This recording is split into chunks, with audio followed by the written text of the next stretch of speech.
Assalamu alaikum everyone. Hopefully you all are fine and safe. This is Ms. Ariba Fatma and I am here with a new topic which is global aspects of entrepreneurship.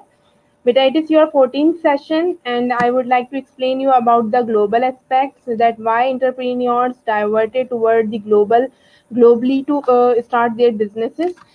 So here why go global. ठीक है? Offset sales declines in the domestic market.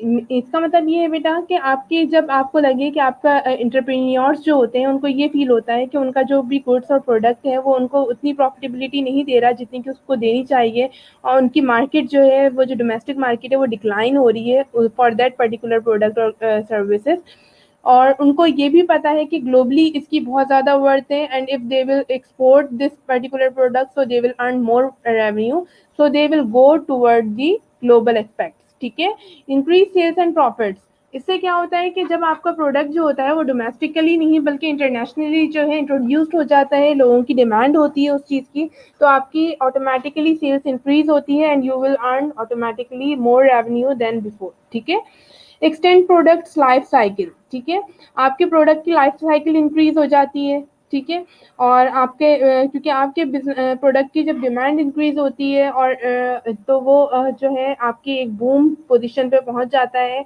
और आप उसमें बहुत ज़्यादा revenue earn कर रहे होते हो और आपकी प्रोडक्ट की लाइफ साइकिल बहुत ज़्यादा इंक्रीज हो जाती है हर तरफ से उसकी डिमांड आ रही होती है डिफरेंट कंट्रीज से आ रही होती है क्योंकि आपने उसको डिफरेंट कंट्रीज में जो है इंट्रोड्यूस करवाया होता है ठीक है लोअर मैन्युफैक्चरिंग कॉस्ट आपकी मैन्युफैक्चरिंग कॉस्ट बहुत ज़्यादा लो हो जाती है क्यों क्योंकि आप जब ज़्यादा से ज़्यादा नंबर ऑफ यूनिट्स प्रोड्यूस करोगे then automatically your manufacturing cost will be reduce ठीक है क्योंकि आपको पता है कि फिक्स कॉस्ट इसमें इनकर्ड होती है और फिक्स कॉस्ट जब इनकर्ड होती है तो आपको चाहिए उस बिजनेस को कि जब अगर उस बिजनेस में फिक्स कॉस्ट अगर ज़्यादा इनकर्ड हुई है तो उन्हें चाहिए नंबर ऑफ प्रोडक्ट ज़्यादा से ज़्यादा प्रोड्यूस करें then in this way they can reduce their manufacturing cost ठीक है now the next is lower product cost ठीक है आपकी प्रोडक्ट की कॉस्ट भी बहुत ज़्यादा रिड्यूस हो जाती है इम्प्रूव कॉम्पिटेटिव पोजीशंस आप अपने कॉम्पिटेटिव पोजीशन को बहुत ज़्यादा इंप्रूव करते हो जब आप डिफरेंट इंटरनेशनली अपने प्रोडक्ट को इंट्रोड्यूस करते हो then you will aware about the external markets as well ठीक है आपको पता होता है कि आपकी डिफरेंट मार्केट्स जो है फॉरेन मार्केट्स जो है उनमें क्या डिमांड है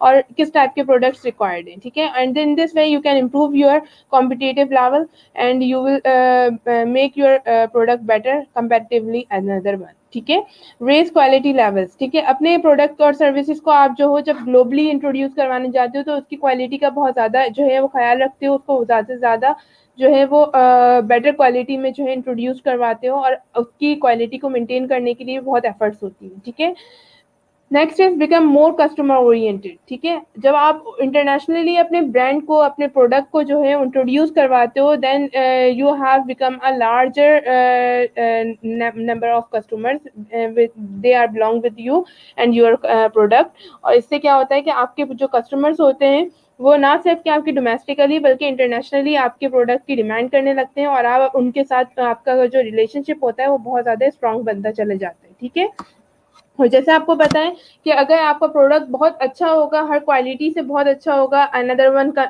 प्रोडक्ट के जो है कंपटीशन में और आपका जो प्रोडक्ट होगा वो इनोवेटिव होगा उसके अंदर वो क्वालिटीज़ होंगी जो अनदर वन प्रोडक्ट में नहीं होंगी तो जाहिर सी बात है कि आपके प्रोडक्ट की डिमांड जो है वो ऑटोमेटिकली बहुत ज़्यादा इंक्रीज होगी और अगर आप एक तरह से कंसीडर करो कि आपका एक कस्टमर सेटिस्फाई होगा तो वो कस्टमर खुद ऑटोमेटिकली एडवर्टाइज बन जाएगा to the another one market customers ठीक है क्योंकि आपको पता है कि जिस तरह से आपका प्रोडक्ट जो है किसी एक कस्टमर ने यूज़ किया और वो बहुत फुली सेटिस्फाइड हुआ तो वो खुद भी ऑटोमेटिकली अपने दोस्तों को अपने रिलेटिव्स को अपने फ्रेंड्स को जो है उस प्रोडक्ट के बारे में इंफॉर्मेशन देगा कि भाई ये बेटर प्रोडक्ट है you have to use this one product ठीक है तो इस तरह से आप ना सिर्फ डोमेस्टिकली बल्कि आपके ग्लोबली जो है वो आपका कस्टमर का जो चेन होगी वो बहुत ज़्यादा एक्सपेंड कर जाएगी now there are 9 strategies for going global ठीक है 9 स्ट्रेटजीज हैं हमारी कि हम ग्लोबल किस तरह से हो सकते हैं अपने बिजनेस को लेकर ठीक है first one is creating a website ठीक है आपको अपने प्रोडक्ट को जो है इंट्रोड्यूस करवाना है लोगों में आपको बताना है कि आप जो है कौन से कंट्री से बिलोंग करते हो आप कौन सा प्रोडक्ट जो है वो इंट्रोड्यूस कर रहे हो उसमें क्या फीचर्स हैं वो दूसरों से अलग किस तरह से है और उसकी क्या प्राइस है क्या कॉस्ट है जब आप अपने बिजनेस को अपने प्रोडक्ट को आपको इंट्रोड्यूस करना होता है, so you have need to create a website, ठीक है। और उस वेबसाइट के थ्रू आप इंटरनेशनली और ग्लोबली लोग जो कस्टमर्स होते हैं उनको अवेयर करते हो फॉर योर पर्टिकुलर प्रोडक्ट, ठीक है। Second is relying on trade intermediaries, ठीक है। अब रही बात ग्लोबली अपने बिजनेस को जो है वो एक्सपेंड करने की, तो उसमें सबसे पहले आपको इंटरमीडियरीज जो होती हैं, ट्रेड इंटरमीडियरीज, उन पे रिलाई करना बहुत ज़रूरी होता है। You must look over that particular intermediaries or trade intermediaries that are the truthful or trustworthy, ठीक है। The second is creating joint ventures. You may create joint ventures, ठीक है, whenever you want to introduce your product globally, ठीक है। तो इस तरह से भी हो सकता है कि आप एक कंट्री में हो और आप चाहते हो कि लाइक यूके में आप जो हो अपने बिजनेस को जो है, अपने प्रोडक्ट्स को जो है वो एडवर्टाइज करो, वहाँ पर जो है लोगों तक उस चीज़ को पहुँचाओ, उसकी मार्केटिंग करो। तो माइट बी पॉसिबल कि आपका कोई ऐसा फ्रेंड हो जो कि यूके में हो और आप उसके साथ जॉइंट वेंचर करते हुए अपने बिजनेस को आगे प्रमोट कर दो, ठीक है। और इस तरह से भी होता है कि जॉइंट वेंचर के थ्रू भी आप जो हो ग्लोबली अपने बिजनेस को बहुत ज़्यादा एक्सपेंड कर सकते हो, ठीक है। नेक्स्ट इज फॉरेन लाइसेंसिंग, ठीक है। फॉरेन लाइसेंसिंग होना बहुत ज़्यादा कंपलसरी होता है बेटा। जब भी आप फॉरेन कंट्रीज में जो है अपने बिजनेस को प्रमोट करते हो, वहाँ पर अगर फ्रेंचाइज बना रहे हो, तो you must have the licence from the foreign countries, ठीक है। आपके पास लाइसेंस होना चाहिए, you should get that particular licence and then you have to start your business, ठीक है। Otherwise it will be illegal. Next is international franchising. आपका product है, आपको पता है कि आपका प्रोडक्ट बहुत अच्छा है, लेकिन आप अब अपने प्रोडक्ट को जो है डिफरेंट कंट्रीज में इंट्रोड्यूस करवाना चाह रहे हो, and you have need to set up an office और एनी होटल और any particular thing which you are producing. तो उसके लिए आपको जो फिजिकल आपको लोकेशन की ज़रूरत होगी, you have to purchase a franchise from international market. Another one is counter trading and bartering, ठीक है। काउंटर ट्रेडिंग भी हो सकती है, लाइक मेरा कंट्री जो है, मैं यहाँ से आपको एक्सपोर्ट कुछ कर रही हूँ, बट इसके अगेंस्ट मुझे कुछ ना कुछ आपसे इम्पोर्ट करना होगा, ठीक है। तो इस तरह से भी आप अपने ग्लोबली अपने बिजनेस को जो है प्रमोट कर सकते हो।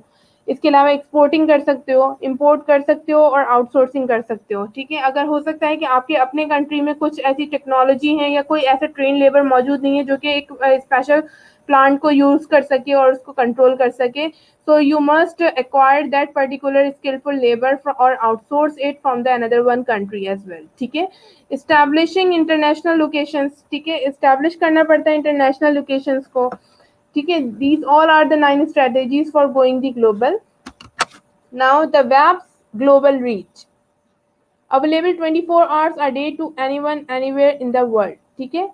जो वेबसाइट्स है उनका मतलब ही यही होता है कि वो 24 आवर्स 24/7 जो है एवरी टाइम जो है मौजूद हो, हर जगह हर वक्त, कोई भी चाहे कभी भी चाहे किसी भी वक्त भी चाहे उस चीज़ को अप्रोच कर सके, वहाँ पर अपनी रिक्वेस्ट भेज सके, अपना ऑर्डर प्लेस करवा सके, वहाँ से वो क्यूरीज कर सके, ठीक है।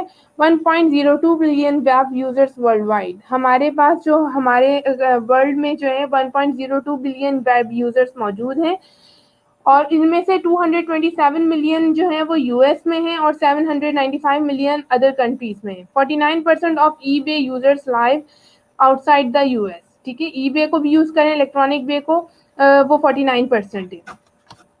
Now, the trade intermediaries.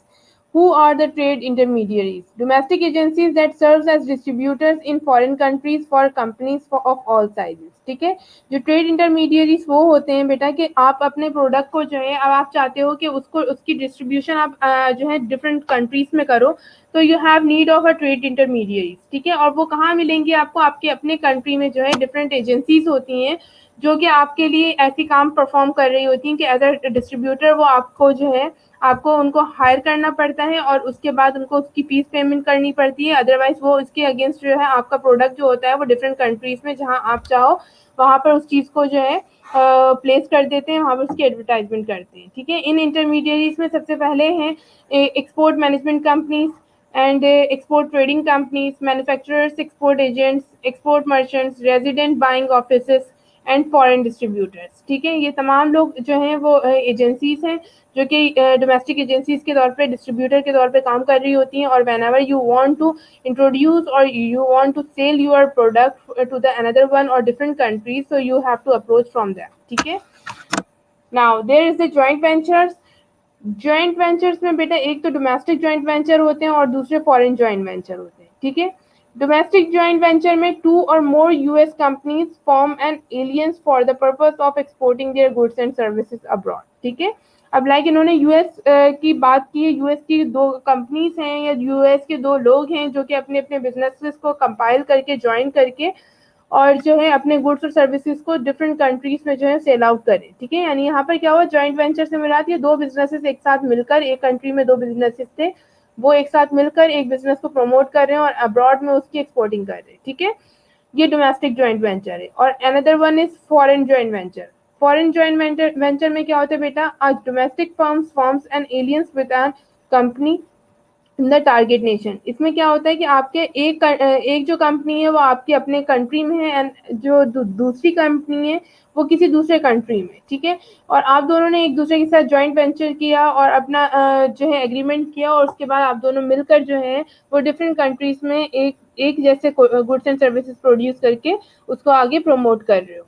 Most important ingredients choosing the right partner, ठीक है। सबसे पहले तो आपको राइट पार्टनर को चूज करना होता है। आपको कैसे पता चलेगा कि कोई फॉरेन कंट्री में रहने वाला शख्स जो है जिसके साथ आप बिजनेस करने जा रहे हो वो राइट पार्टनर है कि नहीं, तो यू मस्ट कंसीडर इट और you must investigate about him, ठीक है। Use the joint venture as a learning process, ठीक है। और ज्वाइंट वेंचर को आप जो है लर्निंग प्रोसेस के तौर पे यूज कर सकते हो, इसलिए क्योंकि बेटा जैसे आपको पता है कि ना सिर्फ के तमाम क्वालिटीज और तमाम एक्सपीरियंस मेरे पास हैं, बल्कि मेरे सामने जो एक पर्सन है जिसके साथ में जॉइंट वेंचर में एक बिजनेस सेटअप करना चाहिए उसके पास भी डिफरेंट क्वालिफिकेशंस और एक्सपीरियंसेस होते हैं। तो we must learn from each other the process of doing business, ठीक है। तो इस तरह से हम जॉइंट वेंचर करते हुए अपनी एक लर्निंग प्रोसेस को भी जो है वो कंटिन्यू कर सकते हैं, एक दूसरे से बहुत कुछ सीख सकते हैं। Now, international franchising. To expand internationally, franchisors should identify the country or countries that are best suited to the franchisor's business concept. ठीक है।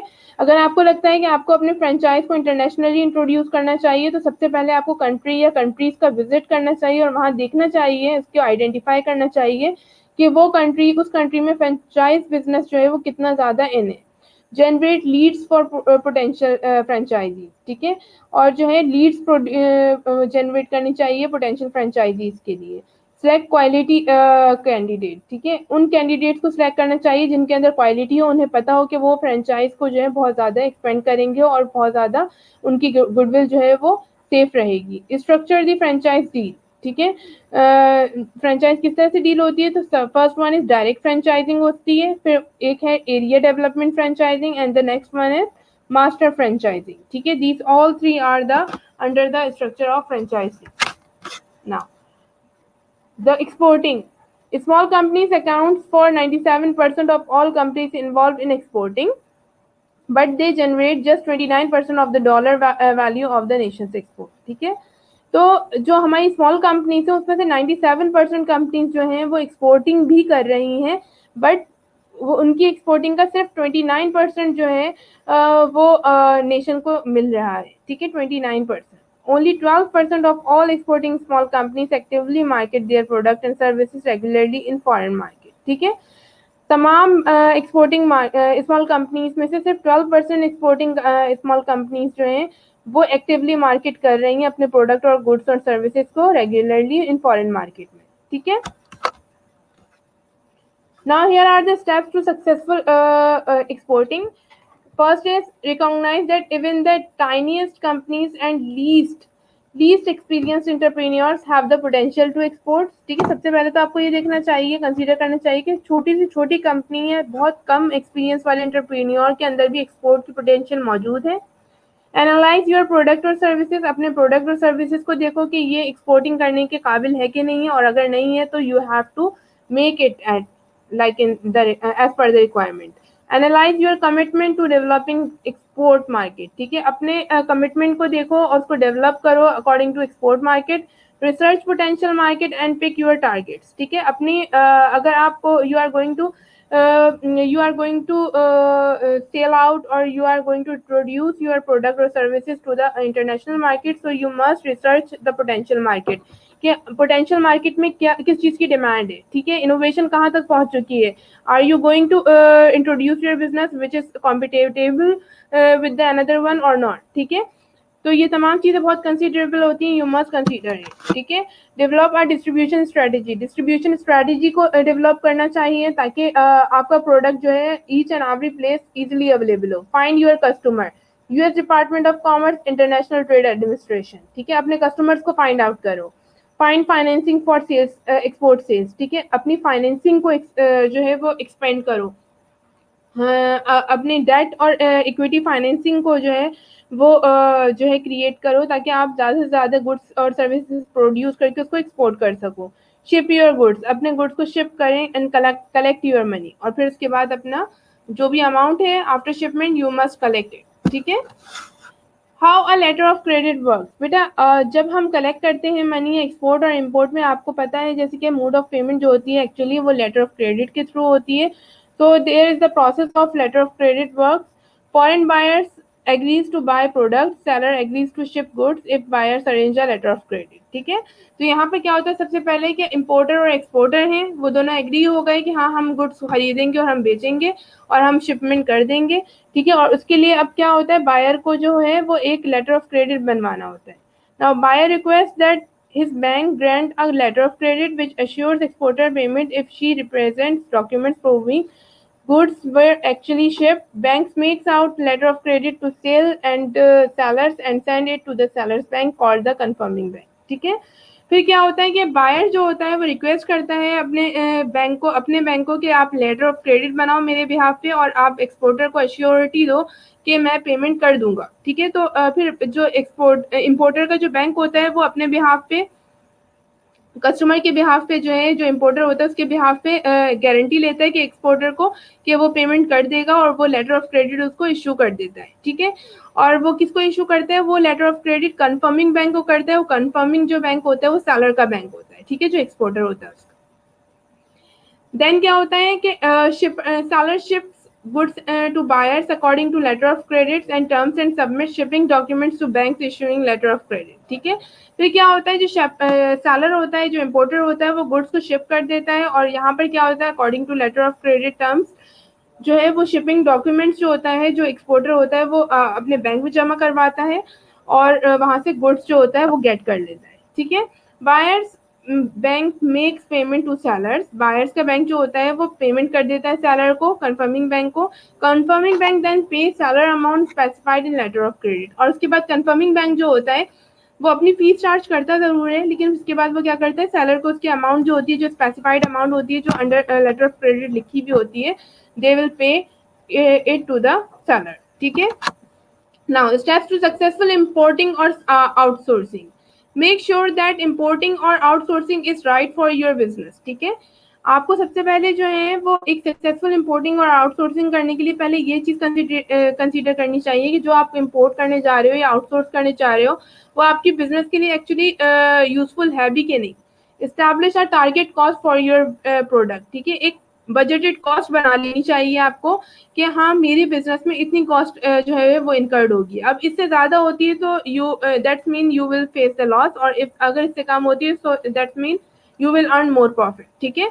Do your research before you leave home, ठीक है, अपनी रिसर्च सबसे पहले कर लो जब आप अपना घर छोड़ रहे हो। तो be sensitive to cultural differences, अपने और जो अदर कंट्री है उन कल्चरल डिफरेंसेस को ज़रूर कंसीडर करना चाहिए कि कल्चरल डिफरेंसेस भी बहुत मैटर करती हैं आपके बिजनेसेस में। डू योर ग्राउंड वर्क, ठीक है, अपने तमाम बेसिक वर्क्स जो हैं वो आपको पहले ही कंपाइल करके कंप्लीट कर देने चाहिए, ठीक है। Protect your companies intellectual property, अपने कंपनी के जो इंटेलेक्चुअल प्रॉपर्टी है, पेटेंट से, कॉपीराइट से, ट्रेडमार्क से, जो भी है what ever, you must protect it by registering it to the intellectual properties company, ठीक है। select a manufacturer, manufacturer को select करना चाहिए। provide an exact model of the product you want manufacture, ठीक है, एक ऐसा मॉडल जो है आपको मैन्युफैक्चरर को हैंड ओवर कर देना चाहिए, एग्जैक्ट मॉडल जो आप एक्चुअली रिक्वायर्ड है आपको। Stay in constant contact with the manufacturers and try to build a long term relationship, ठीक है। और मैन्युफैक्चरर के साथ बहुत कॉन्स्टेंट जो है आपको कॉन्टेक्ट रखना पड़ता है और टाइम टू टाइम जो है उनसे अपडेट लेनी पड़ती है, और उसके अलावा आपको ऐसा रिलेशनशिप बिल्ड करना पड़ता है जो कि लॉन्ग टर्म रहे और सेटिस्फैक्ट्री रहे आप दोनों के दरमियान। Now there are some barriers to international trade. First one is attitude, my company is too small to export. ठीक है, सबसे पहला बैरियर जो है इंटरनेशनल ट्रेड में वो ये आता है कि आप ये सोचो अगर कि मेरी कंपनी तो इतनी छोटी है, मैं कैसे एक्सपोर्ट कर सकता हूँ स्टार्ट। ठीक है, तो it is a first barrier. Lack of information about how to get started. ठीक है, अगर आपके पास इन्फॉर्मेशन ही नहीं है, you don't know about how to get start your business और export in international market, so it is also become a barrier. Lack of export financing. ठीक है, another one is lack of export financing कि आप जो भी आप exporting करने चाह रहे हो, you must have the finance for it, enough finance for it. Another one is tariff. Tariff क्या होता है बेटा? Taxes a government imposes on goods and services imported into that country. ठीक है, जो भी आप गुड्स और सर्विसेज बाहर मुल्क से मंगवा रहे हो उस पर जो गवर्नमेंट के टैक्सेस डिवाइड होते हैं, that is called tariff. Quotas क्या होते हैं? Limit on the amount of the product imported in a country. ठीक है, कोटास में ये होता है बेटा कि आपको लिमिटाइज कर दिया जाता है कि आप इतनी क्वांटिटी मंगवा सकते हो, इससे ज्यादा नहीं मंगवा सकते। ठीक है, embargoes, total ban on import of certain product. Sometimes ऐसा होता है बेटा कि आपको कुछ प्रोडक्ट्स ऐसे होते हैं जिन पे पूरा टोटली बैन लगा हुआ होता है and you can not import it in your particular country. ठीक है, now the next is dumping. Dumping का मतलब ये होता है कि selling large quantities of your product in a foreign country below cost to gain market share. ठीक है, यानी आप अपनी लार्ज क्वांटिटी में सेलिंग तो कर रहे हो to the another one country, but उसका जो कॉस्ट है आप उससे भी कम अमाउंट में उसको सेल आउट कर रहे हो, तो you will bear the loss. Political barriers आ जाते हैं बेटा, रूल्स रेगुलेशंस रिस्क आ जाते हैं इसमें। कल्चरल बैरियर्स में डिफरेंट लैंग्वेजेस आ जाती हैं, philosophies traditions and accepted business practices आ जाती हैं। डिफरेंट कंट्रीज के डिफरेंट जो है कल्चरल बैरियर्स होते हैं, डिफरेंट लैंग्वेजेस होती हैं। समटाइम्स ऐसा होता है बैरियर जो है वो एक लैंग्वेज बन जाती है कि हम किस तरह से how to communicate with each other. ठीक है, तो it is also become a very severe barrier. So in this way we cannot continue our international trade. International trade agreements किस तरह से होते हैं, कहाँ से होते हैं? So there are major agreements world trade organisation के थ्रू होते हैं, North American free trade agreement के थ्रू होता है जिसे नाफ्टा भी कहते हैं, central America free trade agreement के थ्रू भी होता है जिसे कैफ्टा भी कहते हैं। ठीक है, so here are some guideline for success in international market. ठीक है, the first one is make yourself at home in all three of the world's key market, North America, Europe and Asia. ठीक है, अपना business जब भी international market में करने जाओ तो नॉर्थ अमेरिका, यूरोप और एशिया में जरूर करो। Appeal to the similarities in the various region in which you operate but recognise the difference in local culture. ठीक है, ज्यादा से ज्यादा सिमिलैरिटीज जो आपकी कंट्रीज में डिफरेंट कंट्रीज में उन पे जो है अपील करो, उनको कंसीडर करो, बट इसके साथ साथ रिकॉग्नाइज जरूर करें अपने डिफरेंसेस को कि ऐसा ना हो कोई ऐसी चीज आप अपने प्रोडक्ट में जो है एक्सपोज कर दो जो कि अदर कंट्रीज में जो है वो बुरा समझी जाए। Develop new products for the world market. ठीक है, नए से नया प्रोडक्ट जो है वर्ल्ड मार्केट में इंट्रोड्यूस करो, इनोवेशन लेकर आए। Familiarize yourself with foreign customs and languages. ठीक है, अपने आप को फॉरेन कस्टम्स उनकी लैंग्वेजेस से भी फैमिलराइज करें और अवेयर करें। Globalise, make global decision about product market and management but allow local employees to make tactical decision about packaging advertising and services. Globalise करने का मतलब ही ये बेटा कि अपना गुड्स और सर्विसेज सिर्फ और सिर्फ डोमेस्टिक परसेप्शन से ना बनाया जाए बल्कि इंटरनेशनल कस्टमर्स की परसेप्शन से बनाया जाए, और उसकी पैकेजिंग, उसके डिसीजन, उसकी एडवर्टाइजिंग, उसकी सर्विसेज भी जो है इंटरनेशनली होनी चाहिए, not just only the perception of domestic customers. Recruit and retain multicultural workers who can give your company meaningful insight into the intricacies of global market. ठीक है, उन लोगों को हायर किया जाए जो मल्टी कल्चरल वर्कर्स हों, डिफरेंट कंट्रीज से आए हुए हों, उनका परसेप्शन अलग हो, सबकी इंसाइट्स को देखते हुए और एक गुड्स और सर्विसेज को प्रोड्यूस करें ताकि ग्लोबली मार्केट में वो चीज़ जो है एक्सेप्टेबल हो, सबके माइंड्स को मैच करके और उनका एक्सट्रैक्ट निकाल कर जो है जो भी कंक्लूजन हो उसके थ्रू जो है आप अपनी प्रोडक्शन को स्टार्ट करो। Train employees to think globally, send them on international trips and equip them with the state of the art of communication technology. अपने एम्प्लॉयज़ को ट्रेन करें और ना कि सिर्फ अपने डोमेस्टिकली बल्कि ग्लोबली उनको डिफरेंट कंट्रीज़ में ट्रिप्स करवाएँ, उनका माइंड जो है वो ओपन करवाएँ, उनको लोगों से मिलवाएँ ताकि उनको पता चले कि क्या डिमांड है पूरे इंटरनेशनल मार्केट में फॉर देयर ओन प्रोडक्ट, ठीक है? और किस तरह से इसको और ज़्यादा बेटर बनाया जा सकता है। लोगों की परसेप्शन लें, रिसर्च करें। Hire local managers to staff foreign offices and branches, ठीक है? Do whatever seems best wherever it seems best, even if people at home lose jobs or responsibilities, ठीक है? जो भी लगता है कि बेहतर है वो करने की कोशिश करें, इवन कि अगर आप घर बैठे भी कुछ ऐसा कर सकते हैं जो क्या इंटरनेशनली मार्केट में बहुत ज़्यादा वैल्यूएबल है, यू कैन डू इट, ठीक है? Consider using partners and joint ventures to break into foreign markets you can not penetrate on your own, ठीक है? आप जो है जॉइंट वेंचर या पार्टनर्स की तरफ ज़रूर कंसीडर करें ताकि आप फॉरेन मार्केट्स में जो है वो एक्सपोज हो सकें और अपने आप को जो है कॉम्पिटिटिव लेवल में ला सकें। अदरवाइज आप सिंगली जो है सोलली जो है कुछ भी नहीं कर सकते, ठीक है? So hopefully it is clear to you. If you have any queries, so you can ask me in my WhatsApp number, beta. Inshallah, I will meet with you with the next topic or new one topic in the next session. Take care. Allah Hafiz. Thank you so much.